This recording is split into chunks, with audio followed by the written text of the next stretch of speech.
Hello, everyone. Glad everybody could make it back, and we're doing our little normal COVID update on Zoom. And most of you will notice that the mustache is gone.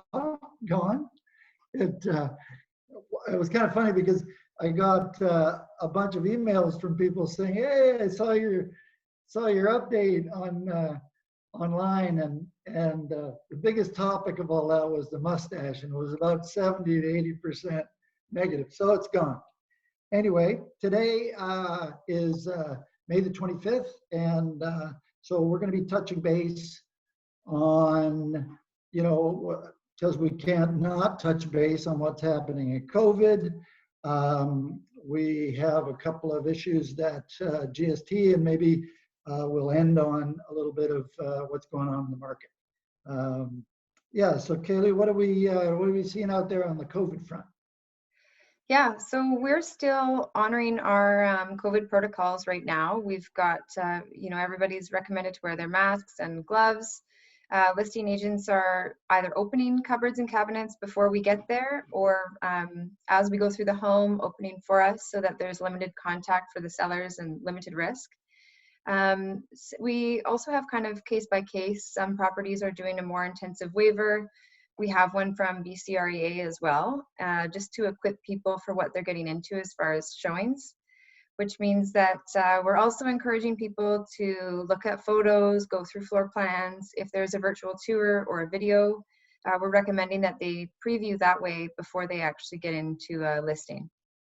Yeah, well, one of the things that, I've said this for a while, but it's very important during COVID, is a lot of real estate agents have responded really well to 3D imagery in their floor plans.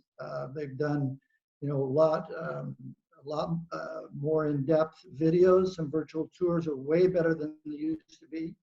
And also, we've got the whole MLS upgrade to 40 photos instead of the old 12 that we used to, and then that went to 20, and now we're to 40 photos.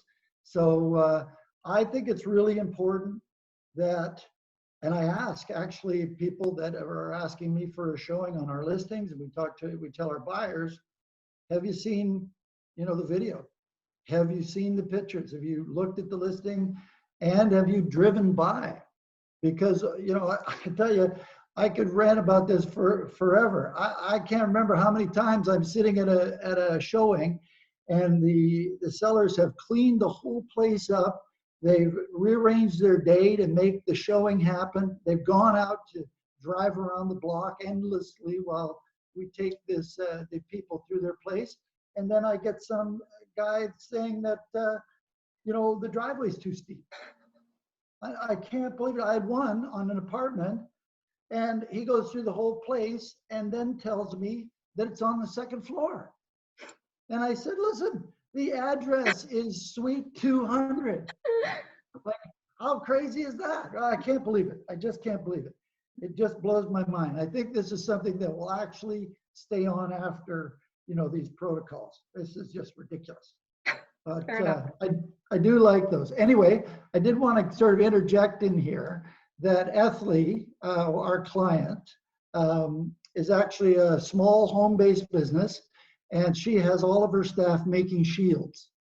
And those for first responders, if you know anybody and want to order some for first responders, we're using them, starting to use them in the real estate industry, so you don't have this sort of thing that blocks your face.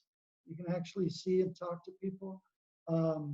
Anybody that is older or in some way compromised, you can be buying those shields directly from Ethlee. And if you need Ethlee's name or contact, email us or text us, and we'll shoot that out. And it doesn't matter where in the world you are, they'll get them delivered. So anyway, we did have, switching topics, the second thing that we were going to talk about was we had a G.S.T issue happen, a very critical G.S.T issue happen this week. Caylee, would you tell us all about it? Yeah, so we had, I have a bit of a bone to pick with CRA, double dipping on G.S.T. So the issue that we've run into is we have clients who purchased a pre-sale back in 2017, and the intention for them was to move into the unit and occupy it as their principal residence. Obviously, 2 years is a long time, and circumstances have since changed for them by the time that completion and possession actually rolled around in May.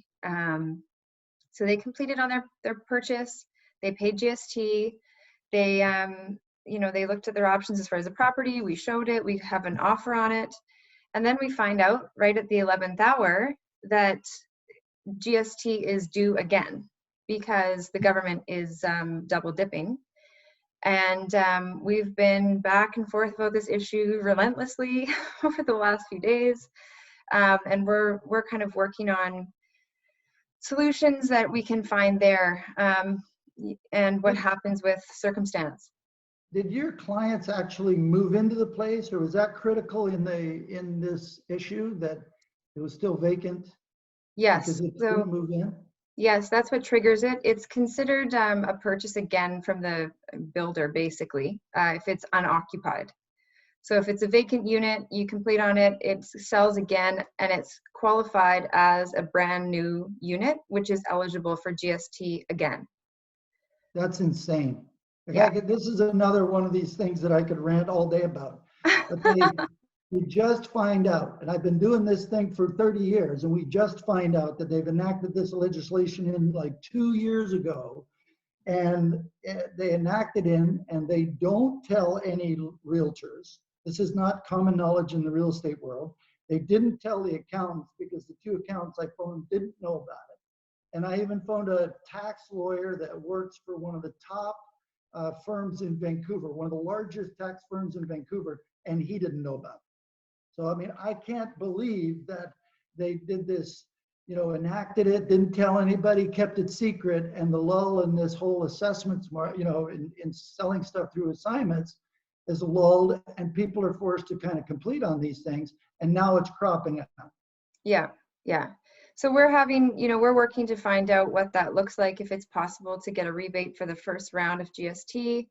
And we're consulting with the specialists on that right now, and we'll get back with some more information next week when we know more about what the how to rectify the situation.